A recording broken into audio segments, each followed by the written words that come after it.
En 1872, el Mary Celeste fue hallado a la deriva en medio del Atlántico, sin rastro de su tripulación. El barco estaba en perfectas condiciones, sus provisiones intactas y pertenencias de la tripulación en su lugar.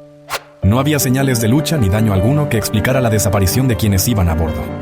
Hasta hoy, nadie sabe qué ocurrió realmente con la tripulación del Mary Celeste.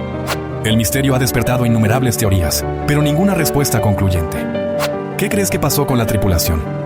Déjanos tus teorías en los comentarios y sigue explorando este enigma.